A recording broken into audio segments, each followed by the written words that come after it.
ओम शांति।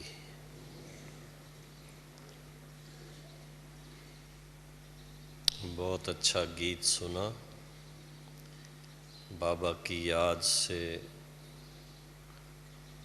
अनोखी शक्ति भरती है। मैं समझता हूँ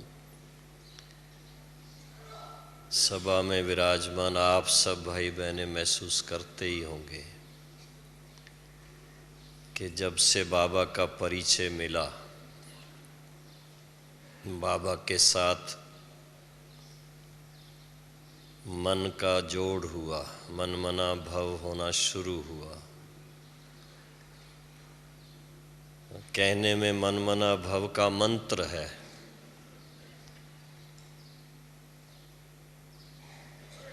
लेकिन मन बाबा में लगने से क्या परिवर्तन आ जाता है हम सब देख रहे हैं।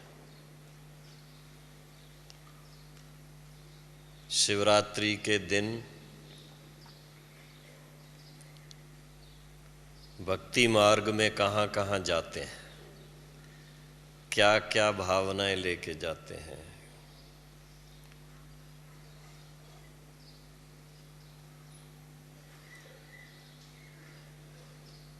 और क्या क्या उनको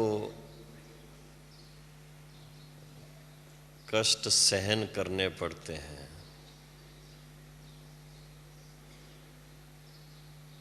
मनोरमा बहन खास त्रिवेणी संगम पर रहती हैं।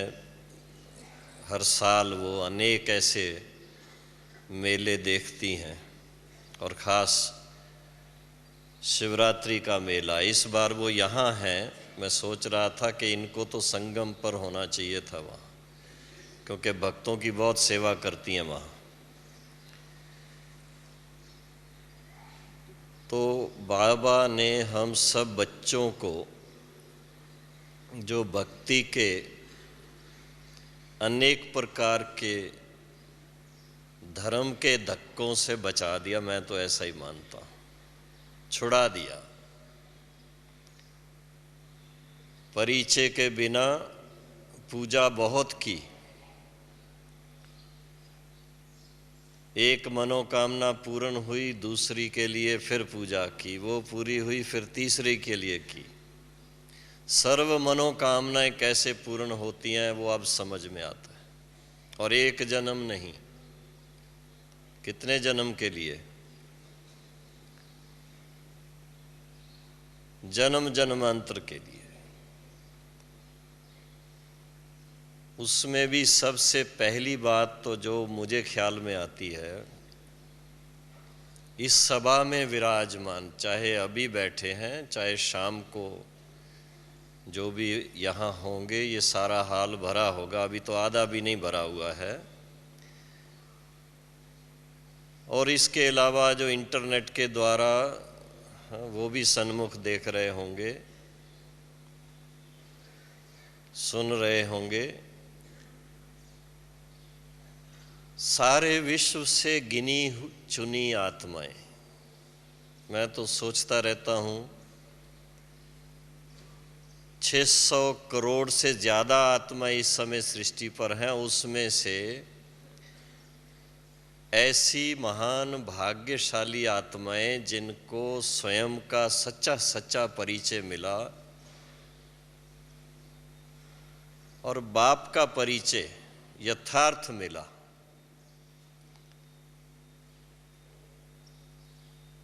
उस परिचय के अनुसार उनसे मनमना भव होना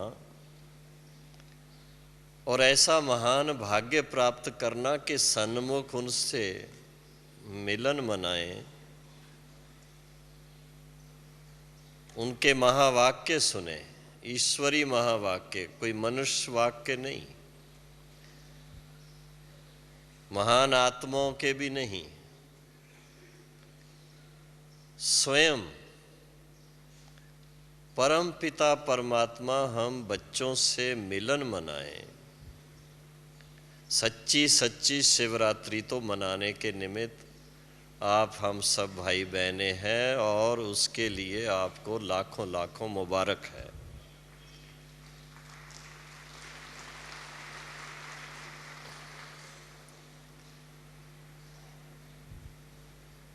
आपके इस मिलन मनाने से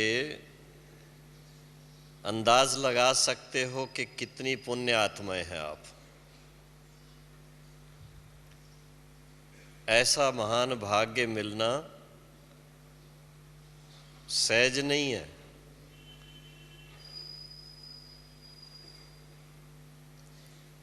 देखने में सबको देखेंगे तो साधारण है। कुछ बाबा के बच्चे हैं जिन्हों को बाबा ने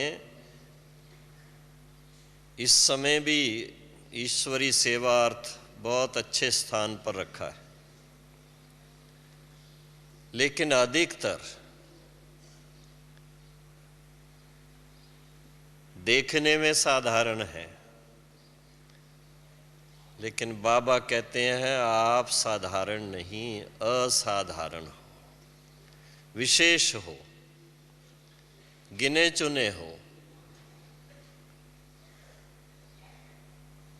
600 करोड़, कहने में आजकल तो सुना है 600 करोड़ से भी ऊपर है, 620 करोड़ है। उनमें से चुने हुए सन्मुख मिलन मनाए बाबा से, उस पिता परमात्मा से, उस भगवान से। भक्त उनकी महिमा ही गाते रह जाएंगे, पूजा ही करते रह जाएंगे।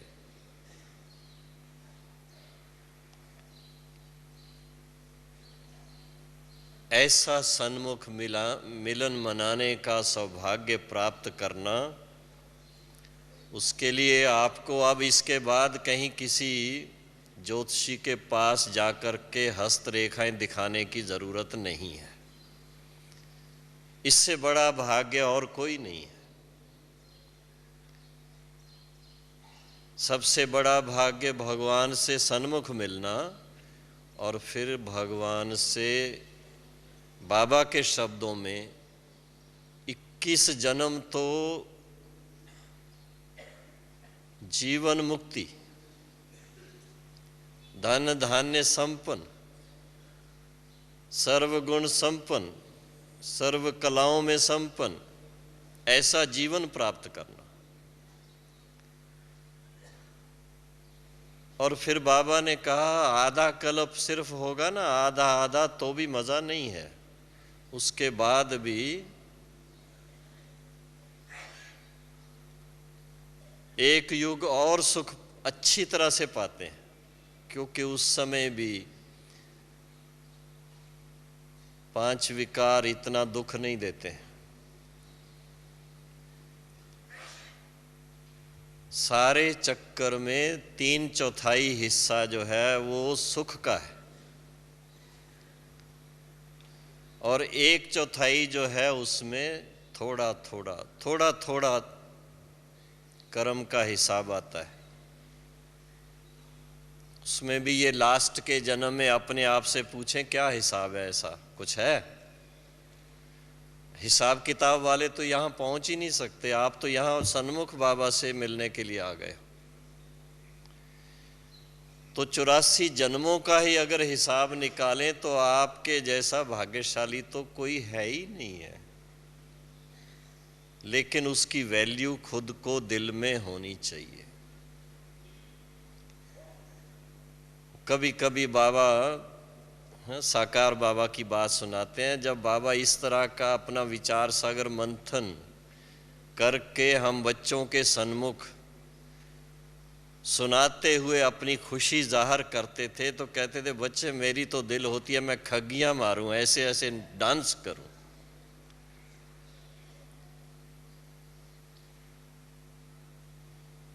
तो शिवरात्रि सन्मुख मनाने का ऐसा महान भाग्य प्राप्त करना,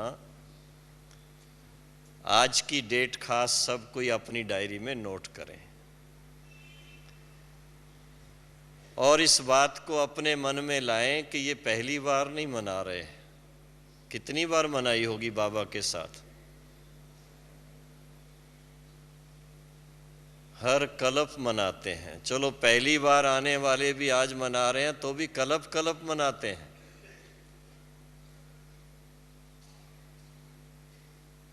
उस नाते से अगर देखें आज की मुरली के अनुसार भी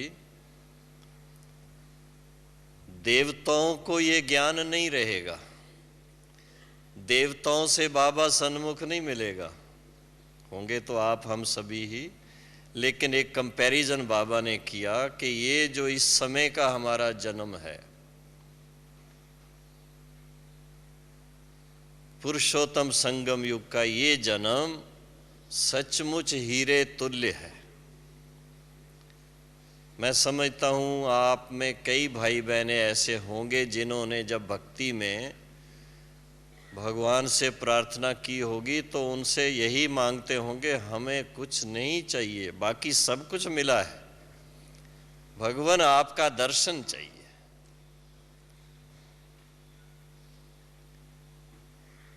तो इस जन्म में दर्शन भी मिले, दर्शन से प्रसन्न चित्त भी हो जाएं और उसके फलस्वरूप पर्सनल लाइफ में परिवर्तन भी हो जाए।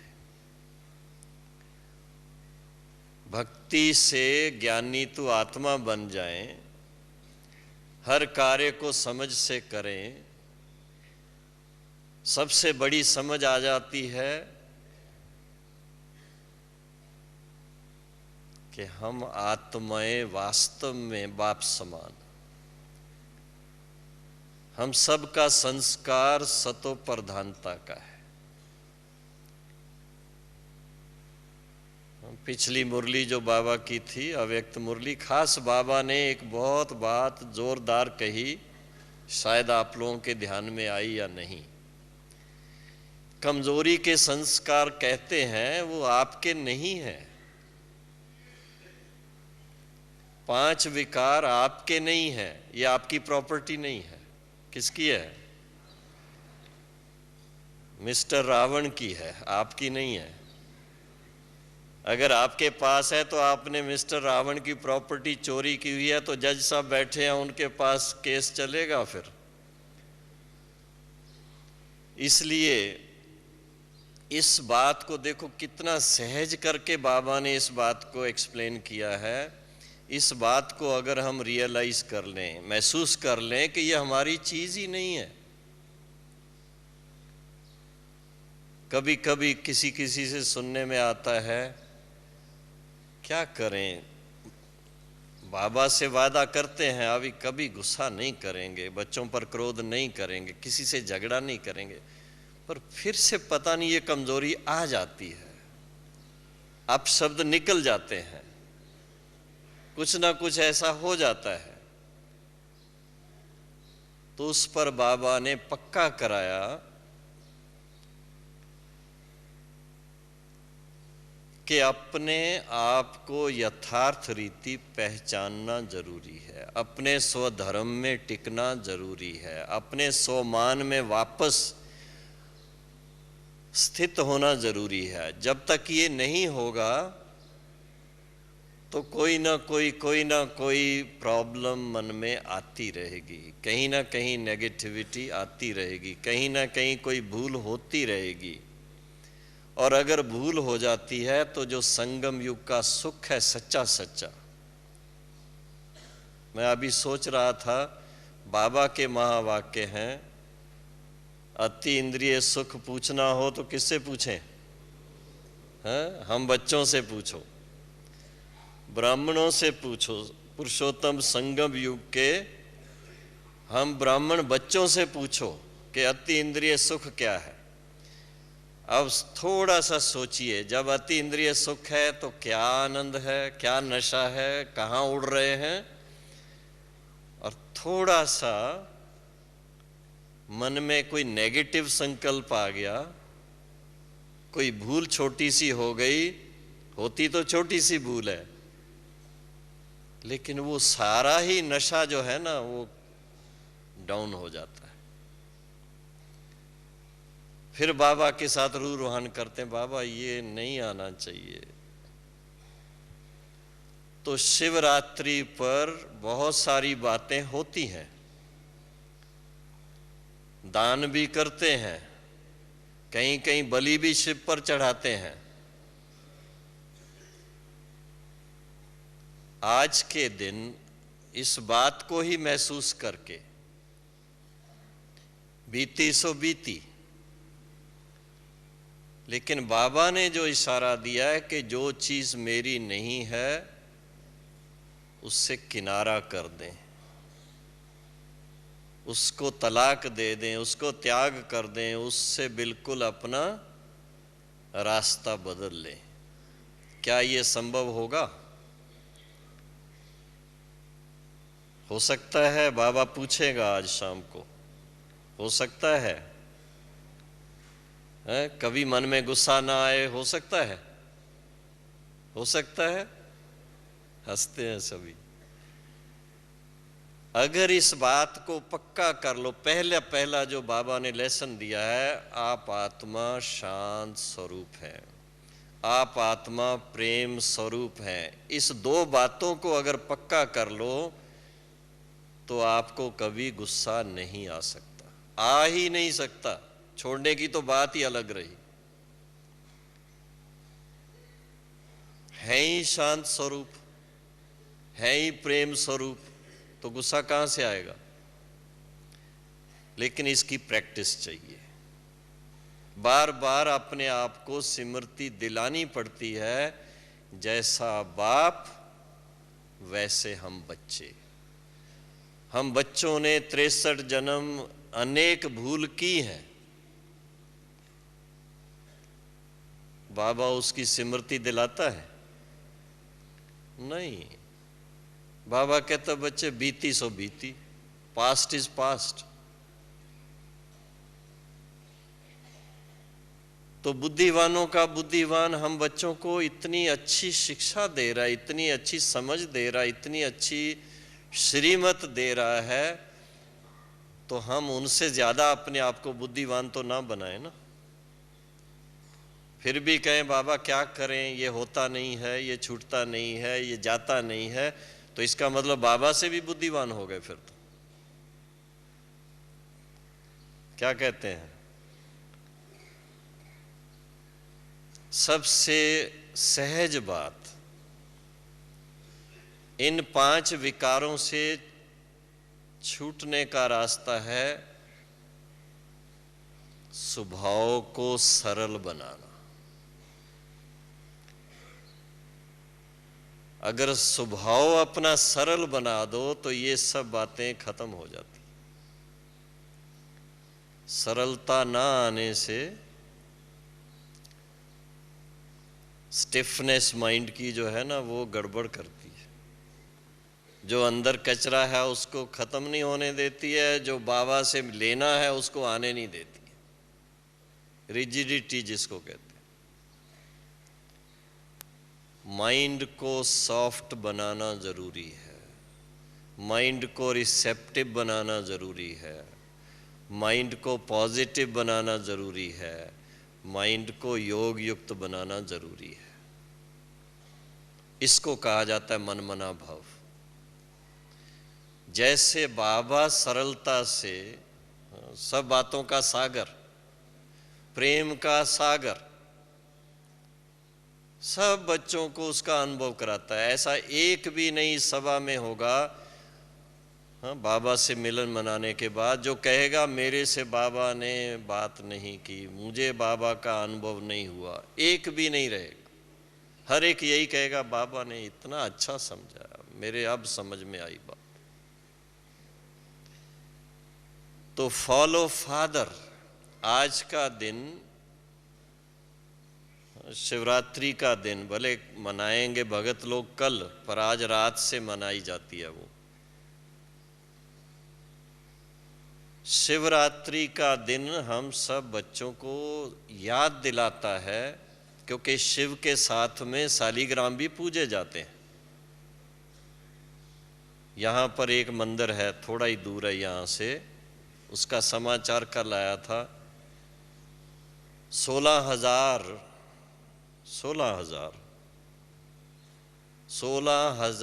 छोटे छोटे शिवलिंग बना के पूजा की। उसका भाव क्या हुआ? माला जो बनती है 16,000, 108 की, तो उसकी पूजा हुई यहाँ। मैं समझता हूँ आज की सभा में 16,000 होंगे। तो आप सब भी उस पूजा में थे। थोड़ा सोचिए, ऐसे शालिग्राम शिव के साथ जो पास के मंदिर में पूजे जा रहे हैं, कोई दूर भी नहीं। तो हम अपने आप को स्मृति दिलाएं कि हमें बाप के समान, जैसे उसके लिए कहते हैं भोला बाबा है। उनकी अखबार के अंदर आर्टिकल्स आ रही हैं, लिखते ही ऐसे हैं, वो भोला है, भोला भंडारी है। किसके लिए भोला है वो? भक्त तो बेचारे हर साल वही वही करते रहते हैं। भोला है ही, भोला भंडारी है ही हम बच्चों के लिए। सारे ही खजाने दे देता है, कुछ नहीं रखता अपने पास। जितना चाहिए ले सकते हैं, लेकिन उसके लिए बुद्धि को सरल बनाना जरूरी है, स्वच्छ बनाना जरूरी है, और स्मृतिमय बनाना जरूरी है।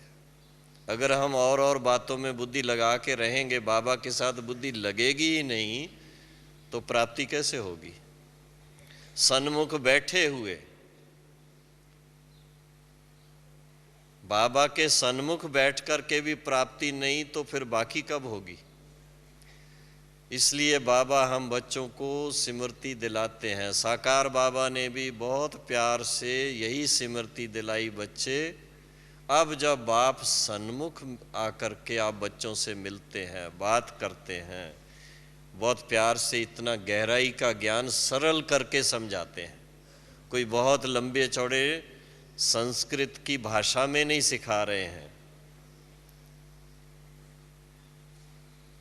तो इस बातों को अगर यथार्थ रीति समझ करके बहुत प्यार से, हाँ बाबा आप आए हैं, तो क्या करेंगे हम?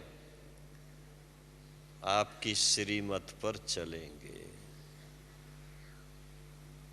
आपकी जो आज्ञा है वो सिर माथे, यही कहते हैं ना। अगर ऐसा आज्ञा को सिर माथे रखेंगे तो डबल ताजधारी बन जाएंगे, क्योंकि पावन भी बन जाएंगे, और बाबा की जो श्रीमत, बाबा की जो इतनी ज्ञान की गहराई है, उसके अनुसार कर्मों में श्रेष्ठता ले आएंगे। कर्मों का जो बीज बो रहे हैं उसमें श्रेष्ठता आ जाएगी, तो उसके फलस्वरूप रतन जड़ ताज भी सहज मिलेगा। मेहनत कम है, सिर्फ इतनी मेहनत है कि विस्मृति से स्मृति में आना है। परिचय मिल गया, परिचय मिला तो उमंग आया, उमंग आया तो सन्मुख आने के लिए तैयार हो गए और पहुंच गए। अब पहुंचने के बाद अच्छी तरह से बुद्धि रूपी तिजोड़ी कहो, बर्तन कहो, इसको भरपूर करना है। ऐसा ना हो कि बाबा जब भरपूर कर रहा है तो ऊपर में ढक्कन रख के बैठे रहो, यही सोचते रहो सचमुच ये बाबा है या दादी बैठी है। यही सोचते रहेंगे अगर उस समय, तो क्या होगा? प्राप्ति नहीं होगी। सहज सरल, नाम ही है सहज राजयोग।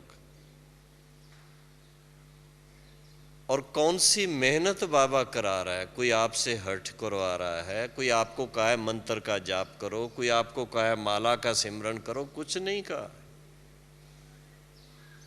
इतना ही कहा है बस बच्चे, इधर उधर से जो मन इधर उधर जा रहा है उसकी बजाय मेरे साथ प्यार की बात करो, मीठी मीठी बात करो,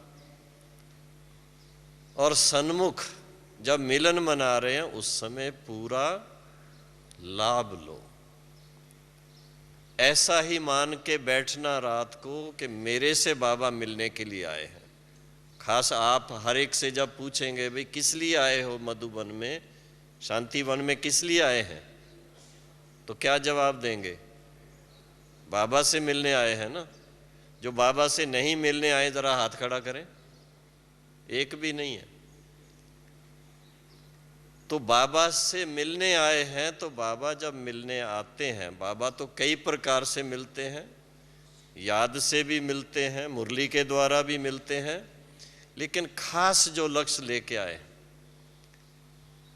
तो बाबा जब सन्मुख आते तो हम बच्चों को पहला पहला अनुभव ही कराते हैं, हम आत्माओं का स्वधर्म है शांत।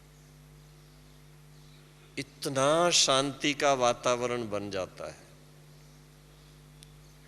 थोड़ी बहुत किसी की तबीयत होती है तो खांसी की आवाज़ ज़रूर सुनती है, लेकिन बाबा की प्रेजेंस में उस समय वो भी गुम हो जाती है।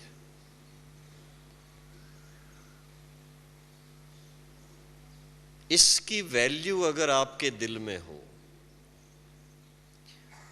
और उस वैल्यू के अनुसार अपने भाग्य की थोड़ी आपके दिल में क्या कहें महिमा हो, कहते ना ऐसा कौन सा कर्म किया, वो राधे के लिए कहते हैं, ऐसा कौन सा कर्म किया जो तुमको श्री कृष्ण मिला।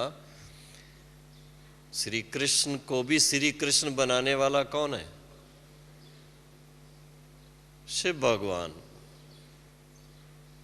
आप आत्माओं से सन्मुख स्वयं शिव बाबा मिले तो आपने कौन सा कर्म किया?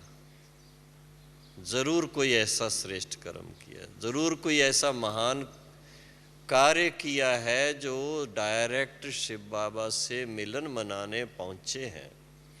तो इस हिसाब से अपने भाग्य की आपको बहुत दिल में महिमा करनी चाहिए, क्योंकि कभी कभी इतना सहज रीति मिलन, सन्मुख मिलन, वो जाकर के गंगा किनारे धक्के खाएंगे तो उसकी वैल्यू ज्यादा कई बार हो जाती है। जब ऐसी वैल्यू आपके दिल में होगी तो वो जो परिवर्तन बाबा चाहता है उसमें टाइम नहीं लगता है। परिवर्तन आता है दृढ़ संकल्प से, और दृढ़ संकल्प आता है दिल में तब आता है ये जब पक्का होता है कि सचमुच बाबा मेरे सन्मुख मुझे कह रहा है माना मैं कर सकता हूं, नहीं तो मुझे कहे नहीं। ये बाबा की साकार की बात को भी हम लोग सामने रखते हैं।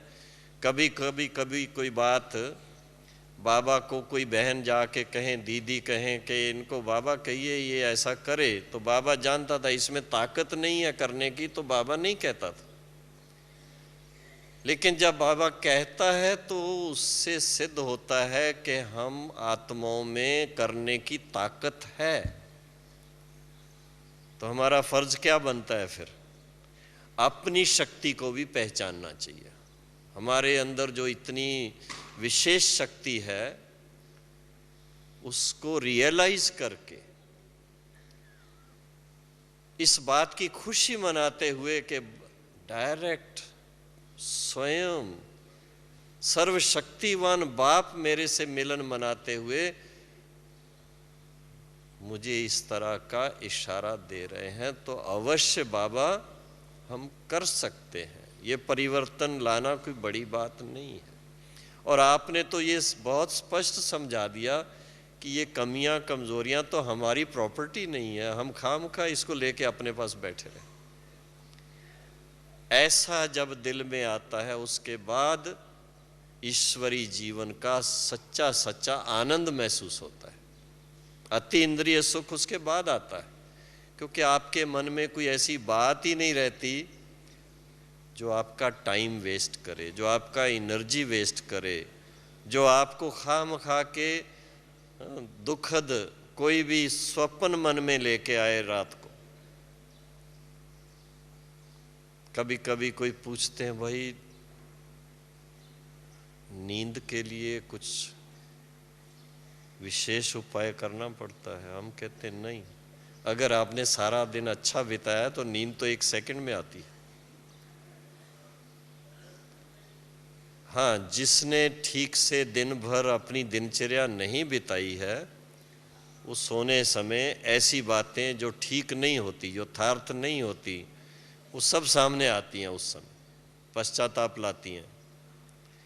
तो बाबा कहता है, बच्चे सोने से पहले सारे दिन की दिनचर्या बाप को दे दो। आज तक बाबा ये पार्ट बजाया, इसमें ये अच्छा हुआ, इसमें कुछ और इम्प्रूवमेंट की ज़रूरत थी, अब आपकी शक्ति से हम और अच्छा कल करेंगे। देखो, एक मिनट के अंदर नींद आ जाती, बड़ी अच्छी नींद, अपने आप सुबह उठने का मन होता। तो विशेष बाबा से मिलन भी मनाएं, शक्ति भी भरें और दृढ़ संकल्प भी करें, क्योंकि जब तक दृढ़ संकल्प नहीं करते परिवर्तन नहीं होता है। मधुबन की मौज मना के जाएंगे, खुशी होगी। सुनता हूं मैं, कभी कभी चिट्ठियां आती हैं मेरे पास, मधुबन में बहुत अच्छा लगा, बहुत आनंद आया, बहुत शक्ति भरी। अब धीरे धीरे धीरे थोड़ा सोडा वाटर होता जाता है।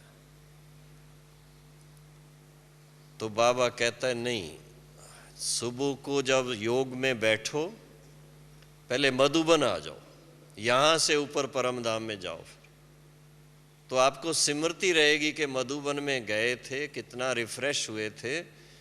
वो स्मृति आपको खुशी में ले आएगी, लाइट एकदम कर देगी और सहज होगा उड़ के जाना बाबा के पास।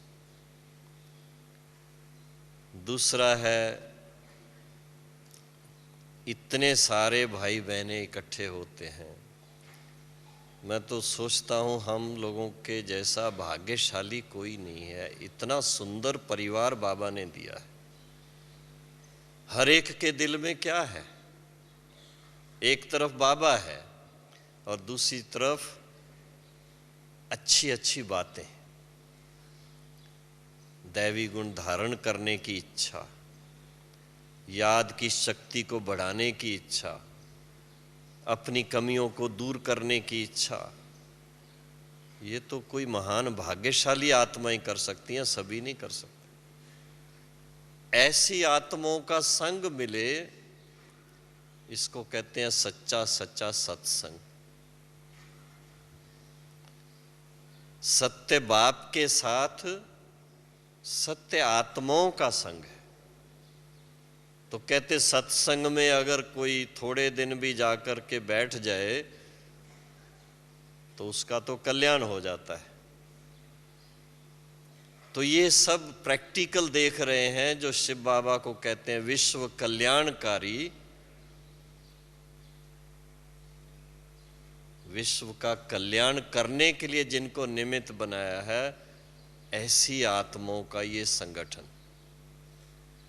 आप सब भाई बहनें जो यहाँ पर बैठे हैं, ऊपर में लगभग 100 देशों के भाई बहन आए हुए हैं बाबा से मिलने के लिए। आप सोचिए, वो शाम को सब आएंगे यहाँ, और हमारे मेहमान होने के नाते उनको आप जरूर पहले स्थान देंगे। ऐसा ईश्वरी परिवार, जिनमें दिल में, जिस हर एक के दिल में यही है, हम अपनी जीवन को ऐसा श्रेष्ठ बनाएं, पावन बनाएं और साथ साथ सारे विश्व का कल्याण करें। उसी से सिद्ध होता है शिव बाबा विश्व कल्याणकारी है। भक्तों को भी बाबा कहता, हाँ, जो पहचानेंगे वो तो विश्व के मालिक बन जाएंगे, नहीं पहचानेंगे तो वो भी मुक्ति को प्राप्त करेंगे। लेकिन है सर्व का कल्याणकारी।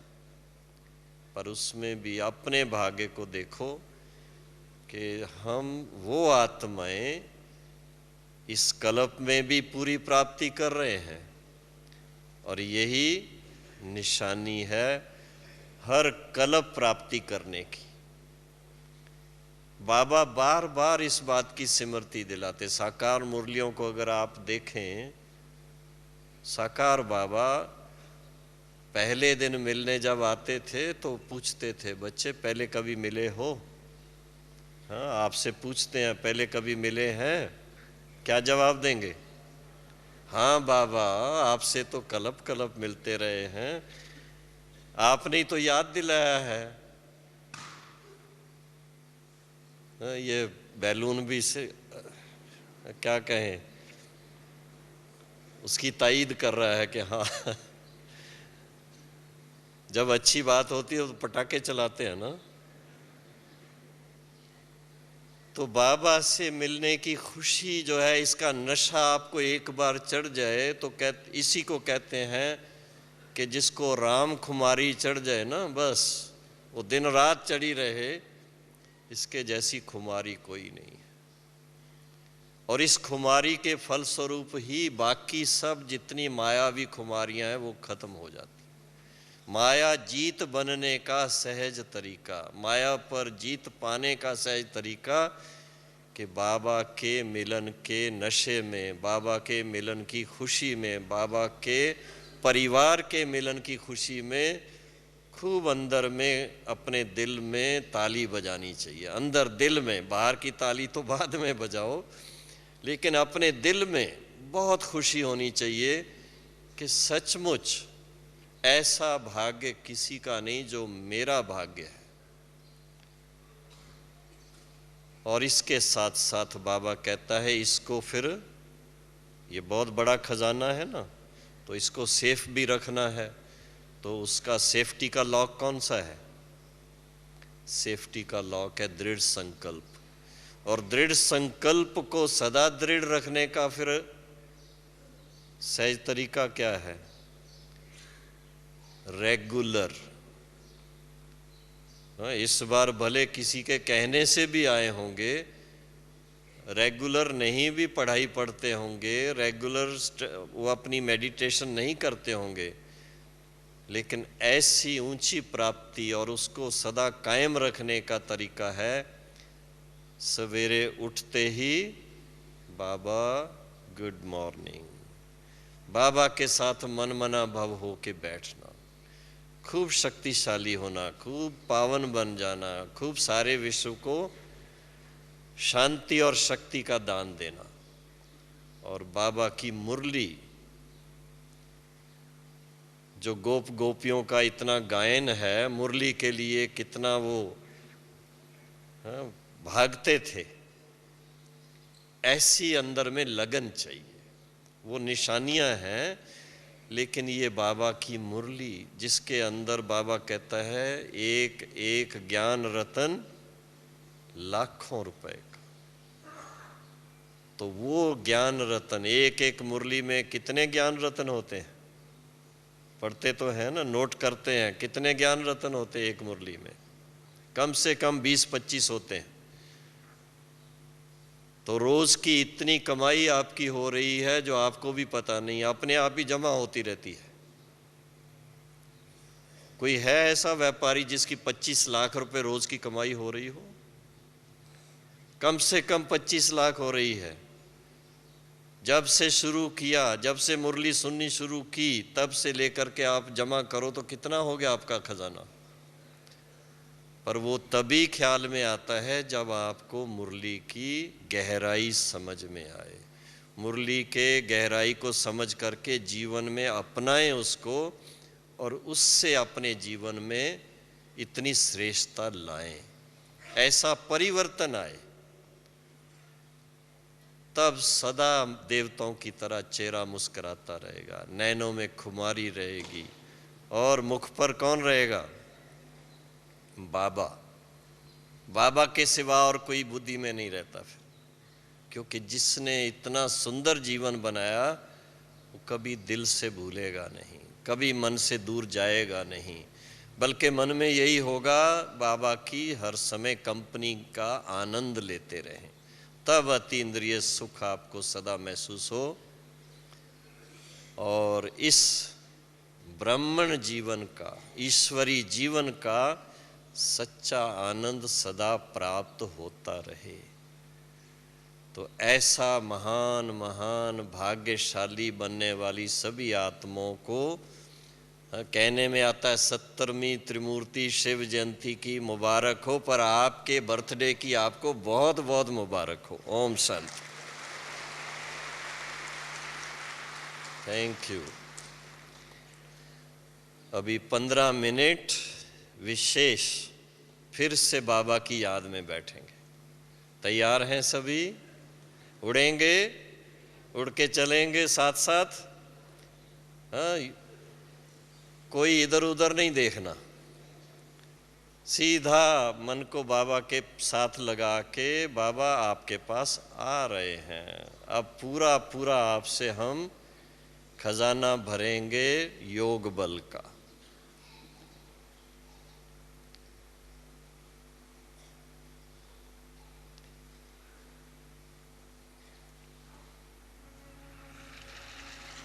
स्वयं को ऐसा महसूस करते हुए कि हम कितने भाग्यशाली आत्माएं हैं। खास बाबा के महाशिवरात्रि के दिन सर्व महान उस परम पिता परमात्मा शिव के साथ हम शिवरात्रि मनाने के लिए आए।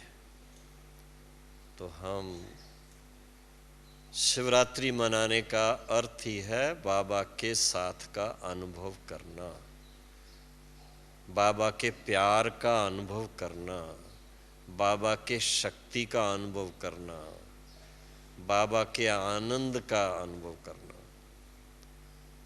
तो जितना बाबा के संग में मन लगेगा, ऐसा फील करें कि हम आत्मा यहाँ से उड़ के परम धाम पहुंच गए, शिव बाबा के पास जाके बैठ गए और उस संग के रंग में रंग गए।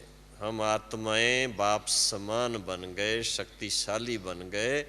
ऐसी महसूसता में सभी बैठेंगे। ओम शांति। शिवा